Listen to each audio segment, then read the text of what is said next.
Have you ever noticed that your biggest goals, the ones that would genuinely change your life, are often the ones you abandon the quickest? You start with a surge of energy, a burst of motivation that feels like a tidal wave. You buy the gear, you set the schedule, you visualize the victory. But then, the initial excitement fades, the alarm goes off on a cold Tuesday morning, and that tidal wave vanishes, leaving you stranded on the shore of procrastination. Most people blame their lack of willpower. They think they are lazy or not cut out for it. But the truth is far more dangerous. You are addicted to the feeling of starting, while being allergic to the reality of continuing. You have been lied to your entire life. You were told to follow your passion, to wait for inspiration, or to rely on motivation. These are the crumbs of a broken philosophy. Real life, real growth, and real mastery are not built on the shifting sands of how you feel in the morning. They are built on something cold, hard, and unyielding. The Stoics knew this 2,000 years ago. They didn't have apps, fancy planners, or self-help seminars. They had a singular, brutal, and liberating realization that the quality of your life is not determined by your mood, but by your discipline. Today, we are stripping away the myths. We are going to dismantle the motivation trap and replace it with a structural reality that will carry you exactly where your fleeting emotions never could. If you are tired of starting over and ready to finally finish what you started, keep watching. This is the blueprint for the unshakable version of yourself. Chapter 1. The Trap of Emotional Dependency. Most people live their lives in a state of constant emotional negotiation. Every morning, the first thing they do is ask themselves, "Do I feel like working on my goals today?" That single question is the root of almost every failure. By making your actions dependent on your feelings, you have effectively handed over the keys to your life to a fickle, unreliable, and often irrational judge. Your emotions are not objective indicators of what you should do. They are biological remnants of an evolutionary past designed for survival, not for success or self-actualization. When you wait for motivation, you are essentially waiting for a chemical signal in your brain to align with your long-term ambitions. But your brain is wired to seek comfort, avoid pain, and conserve energy. Why would it voluntarily spike your dopamine for a task that requires mental exertion or discomfort? It won't. Relying on feeling like it is a strategy designed for a creature that wants to sit in a cave, not a creator who wants to build an empire. The hidden problem here is the misconception that action must be preceded by inspiration. We see successful people and assume they are always in the zone, always motivated, always eager to grind. We think they possess some secret emotional state that we lack. This is a mirage. The truth is that high performers feel the same resistance, the same lethargy, and the same desire to stay in bed as you do. The difference is not their emotional state. It is their refusal to let that state dictate their conduct. To break free, you must first accept a harsh truth. Your feelings are largely irrelevant to your duty.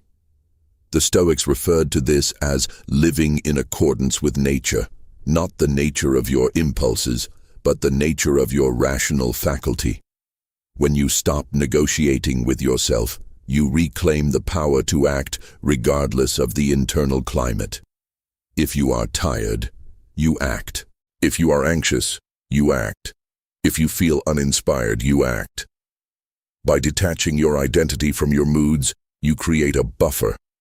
You no longer view yourself as a person who needs to be fixed or motivated before you can move.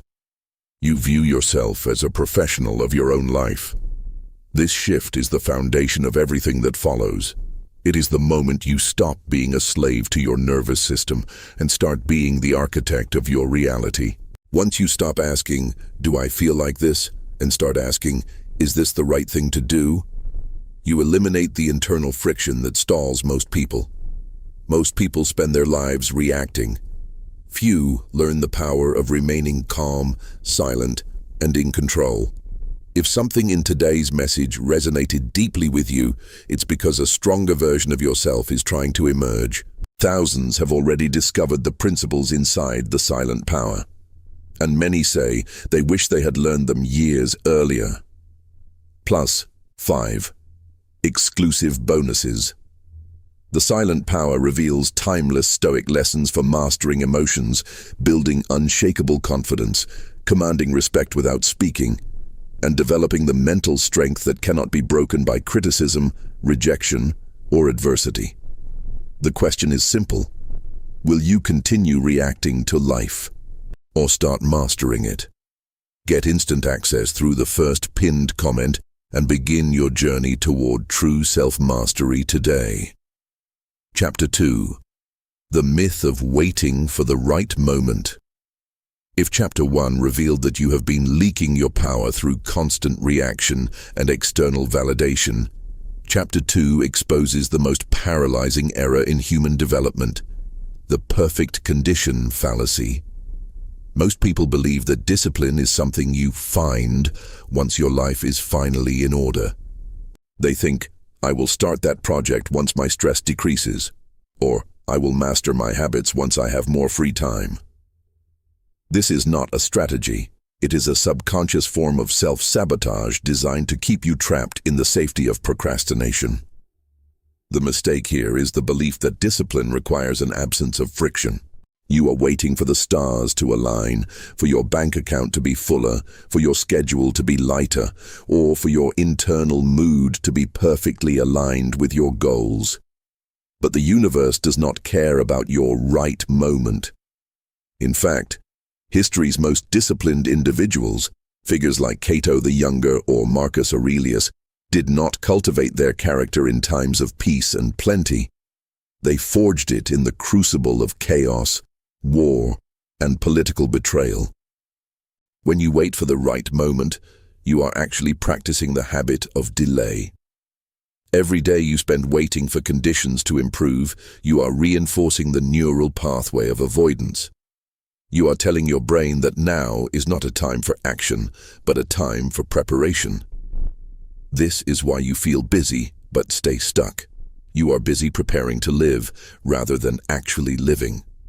You are stuck in the loop of someday, while today is being squandered. The Stoic approach is radically different. It is not about waiting for the storm to pass. It is about learning to sail in the rain. Your current challenges, the lack of resources, the lack of time, the lack of support, are not obstacles to your discipline. They are the necessary materials for its construction. If you cannot be disciplined when life is difficult, you will never be disciplined when life is easy. You will simply grow soft. To break this cycle, you must stop viewing your current circumstances as a barrier and start viewing them as your training ground.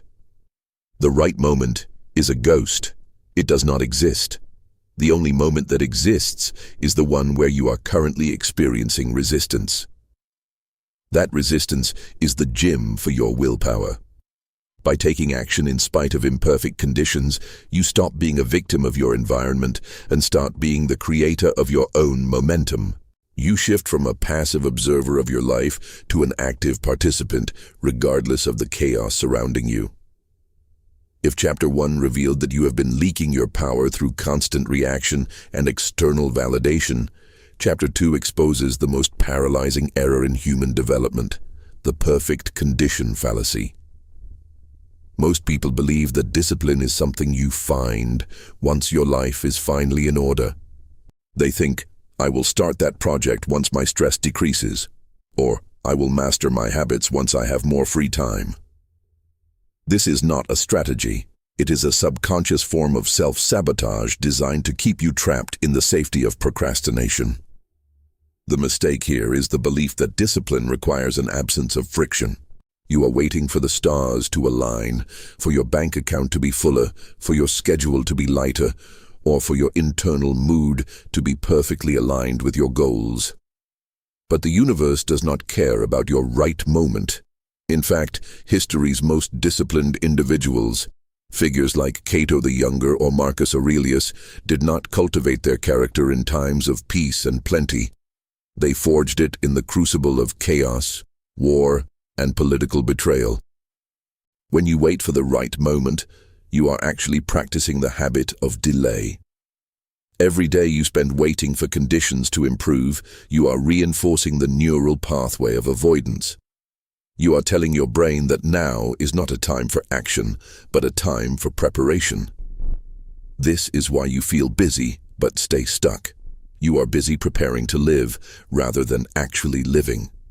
You are stuck in the loop of someday, while today is being squandered.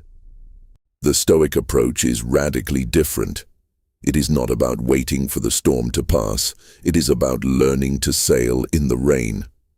Your current challenges, the lack of resources, the lack of time, the lack of support, are not obstacles to your discipline. They are the necessary materials for its construction. If you cannot be disciplined when life is difficult, you will never be disciplined when life is easy. You will simply grow soft. To break this cycle, you must stop viewing your current circumstances as a barrier and start viewing them as your training ground. The right moment is a ghost. It does not exist. The only moment that exists is the one where you are currently experiencing resistance. That resistance is the gym for your willpower. By taking action in spite of imperfect conditions, you stop being a victim of your environment and start being the creator of your own momentum. You shift from a passive observer of your life to an active participant, regardless of the chaos surrounding you. We have established that waiting for the perfect moment is a psychological trap, and that your emotional state is an unreliable compass. But how do you actually maintain your discipline when the inevitable chaos of reality hits? How do you prevent yourself from being derailed by the unexpected, the annoying, or the overwhelming? Most people operate on a hope for the best strategy. They start their day hoping for smooth sailing, and the moment a single unexpected problem arises, a rude email, a technical failure, or a sudden change in plans, they lose their composure, their schedule, and their motivation. The Stoics used a powerful, counterintuitive practice called premeditatio malorum, or the premeditation of evils.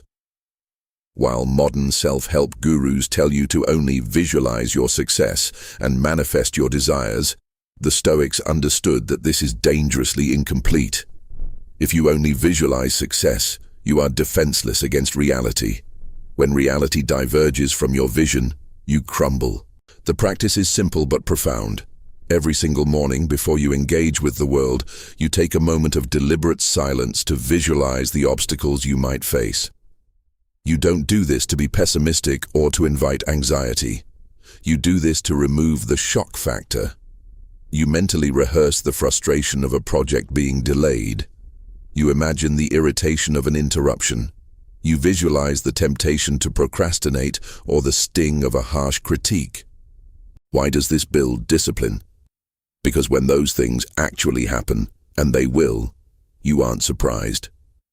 You have already mentally negotiated the situation. The neural pathway of reaction is bypassed because you've already experienced the obstacle in your mind. You respond with calm, calculated precision instead of emotional volatility. Most people are reactive because they are naive about the nature of life. They treat every obstacle as a personal attack from the universe. When you practice premeditatio malorum, you strip the obstacle of its power. It is no longer an emergency. It is a scenario you have already planned for. This mental rehearsal creates a buffer of space, the same space we discussed as the home of your power. It allows you to maintain your discipline not by wishing for an easy life, but by becoming a person who cannot be shaken by a difficult one. This is not just a thought experiment. It is the ultimate tool for focus. When you know exactly what is likely to try to distract you, you can build your environment to guard against it. You stop being a victim of circumstance and become a strategist of your own fate. By welcoming the challenge in your mind before it arrives, you are already one step ahead of it. You have learned to identify the traps of emotional dependency, the myth of perfect timing, and the protective armor of premeditation. You are building a foundation. But there is a biological hurdle you must understand to avoid total collapse: the neurobiology of resistance. You feel a heavy, almost physical pull toward comfort the moment you attempt to do something difficult. This isn't a moral failing. It is a fundamental survival mechanism. Your brain is hardwired for energy conservation.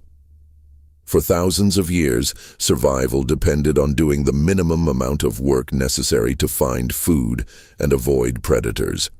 In our modern context, doing the work, writing that book, building that business, exercising, or sitting in deep study is interpreted by your primitive brain as a waste of precious metabolic resources. This is why you feel a literal drag when you try to initiate high-discipline tasks. This is the path of least resistance syndrome. Your brain perceives the discomfort of focused work as a threat to your stability. When you sit down to work, your brain scans for a more efficient way to get dopamine, which usually results in the immediate gratification of checking a screen, grabbing a snack, or seeking a social interaction. It is not that you are weak. It is that you are fighting an evolutionary system designed to keep you safe and stationary. To overcome this, you must stop treating discipline as a battle of willpower versus laziness. Instead, treat it as an engineering challenge. You must lower the activation energy required to start. The Stoics achieved this through the habit of the first step. They didn't focus on the completion of the monumental task. They focused on the initiation of the tiniest, most insignificant part of it. If you are intimidated by a massive project, your brain triggers the fight-or-flight response, leading to procrastination. If you commit to just 5 minutes of work, you bypass the amygdala's alarm system. By breaking the psychological barrier of starting, you trick your brain into moving forward. Once you are in motion, your brain's need for consistency, known in psychology as the Zeigarnik effect, takes over, making it actually more uncomfortable to stop than to continue. When you understand that your brain is literally wired to stop you from reaching your potential, you stop being frustrated by the impulse to quit.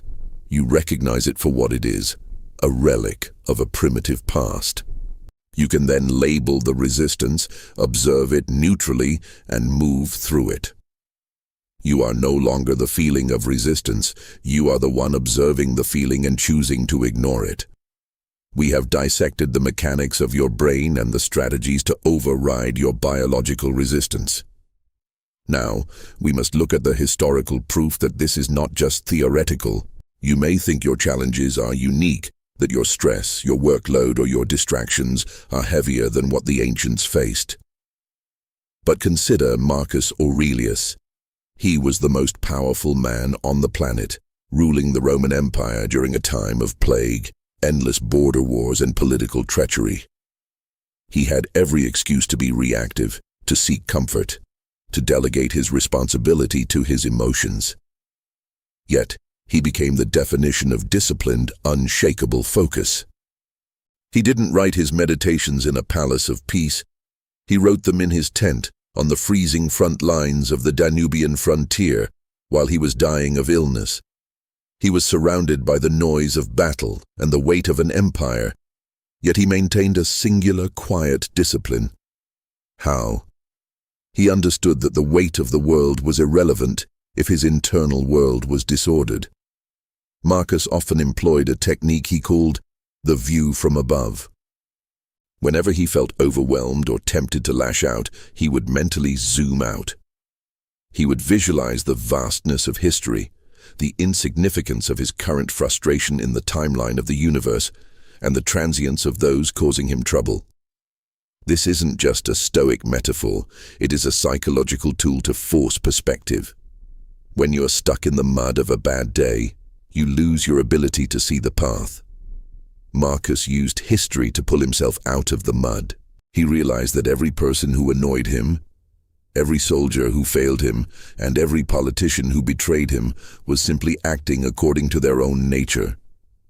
He realized that expecting them to be different was like expecting a fig tree not to produce juice. He stopped wasting energy on resentment and instead channeled all his focus into his duty. He didn't just endure the hardship, he used it to refine his character. If the most powerful man in history had to fight this hard for his focus, why do you think you deserve a life without struggle? Your struggle is not a sign of failure, it is your battlefield. When you face an impossible situation today, ask yourself, how would the man who ruled the world handle this? He wouldn't complain, he wouldn't scroll, he wouldn't look for someone else to blame. He would take the one next right step, even if it was small, and he would do it with total presence. This story proves that discipline is not a gift. It is a choice made in the face of impossible odds. Chapter 6. The Architect's Blueprint, a practical exercise in self-governance. You have understood the theory, internalized the biological resistance, and witnessed the historical weight of the Stoic mindset. But wisdom without application is merely a pleasant fantasy. You need a mechanism, a concrete daily structure that forces you to exercise this discipline until it becomes your new nature. If you leave this video without a specific tool, you will be back to your reactive state by tomorrow morning. We must engineer your environment to support your sovereignty. The practice I am about to give you is called the evening audit of sovereignty. Most people end their day by collapsing. They numb their brains with entertainment or rehash the day's stresses in their minds. This is the exact opposite of what you need. To build discipline, you must treat your life as a project that requires a daily review. Every night, before you sleep, take 5 minutes.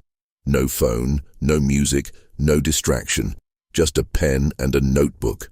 You will answer 3 specific questions that act as a diagnostic tool for your discipline. Where did I give away my power today? Did you react to an email? Did you complain about something you couldn't control? Did you seek validation from someone whose opinion you don't even respect? What was the precise moment I felt the pull of the path of least resistance, and how did I respond? Be honest. Did you choose the shortcut? Did you procrastinate? Or did you acknowledge the feeling and proceed anyway? What is the one non-negotiable action I will execute tomorrow that moves the needle, regardless of my mood? Write these down. By externalizing these thoughts, you remove the haze of the day. You stop being a passive victim of your daily events and start being the auditor of your own progress. If you identify that you reacted with anger at 2:09 p.m., you now have the data to prepare for that trigger tomorrow. This is not about self-flagellation or feeling guilty, it is about objective assessment. The Stoics were not saints, they were strategists.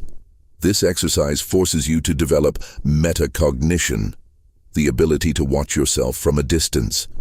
When you know you have to write down your actions at the end of the day, you begin to observe yourself during the day. You become a witness to your own impulses. You will catch yourself reaching for your phone to check notifications and think, wait, how will I record this in my audit tonight? That split-second pause is where your freedom is born. Do this for 30 days, and I guarantee you will see a version of yourself that is unrecognizable. You will stop living in the fog of reactive habits and start moving with the calculated intention of an architect. You are no longer trying to be disciplined. You are gathering data on your life and refining your execution. This is the bridge between wanting success and actually commanding it. Most people spend their lives reacting. Few learn the power of remaining calm, silent, and in control. If something in today's message resonated deeply with you, it's because a stronger version of yourself is trying to emerge. Thousands have already discovered the principles inside the silent power, and many say they wish they had learned them years earlier. Plus, 5. Exclusive bonuses. The silent power reveals timeless Stoic lessons for mastering emotions, building unshakable confidence, commanding respect without speaking, and developing the mental strength that cannot be broken by criticism, rejection, or adversity. The question is simple. Will you continue reacting to life, or start mastering it? Get instant access through the first pinned comment and begin your journey toward true self-mastery today. We have arrived at the final frontier.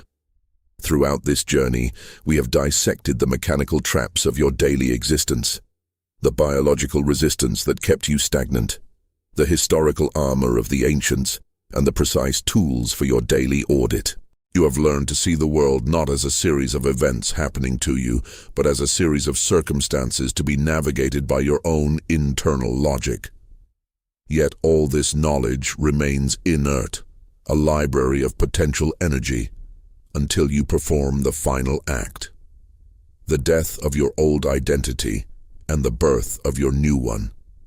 Most people fail to sustain discipline because they view it as something they do, like putting on a jacket. They think, I will be disciplined today, and then they struggle to keep it on. This is the fundamental error. Discipline is not a jacket, it is the skin. It is not an action you take, it is an identity you embody. To reach the level of unshakable focus, you must stop identifying as someone who struggles to focus and begin identifying as a person for whom focus is the only natural state. Think of the Stoic sage, the ideal, the North Star. The sage does not try to stay calm. They are not agitated by nature. The sage does not try to be disciplined. They are not chaotic by design. They have stripped away the layers of social conditioning, the desperate need for external approval, and the fragile ego that breaks at the first sign of criticism. They exist in a state of absolute self-governance. You are now at the threshold of becoming that person. You have spent years living for the audience, living for the next dopamine hit, living for the validation of people who do not have your best interests at heart. That version of you is reactive, scattered, and fundamentally weak. But look at what you have built in these 7 chapters. You now possess the mental shield of premeditatio malorum. You have the tactical awareness of the evening audit. You have the historical permission of an emperor to remain stoic in the face of collapse. This final transition is about integration. It is the moment you stop learning Stoicism and start being the practice. You are no longer someone who needs to be reminded to stay silent.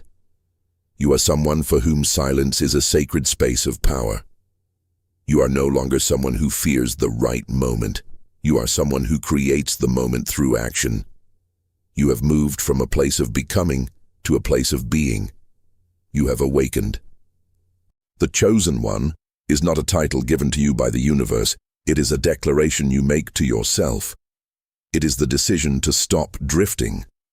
It is the realization that you are the architect of your own character, and that no setback, no tragedy, and no distraction can strip you of your sovereignty unless you voluntarily hand over the keys. You are now a fortress of intention. You move with a gravity that the world will feel but cannot replicate. You do not need to explain your path because your results will act as the beacon. Your life is no longer a response to external stimuli. It is an expression of your internal values.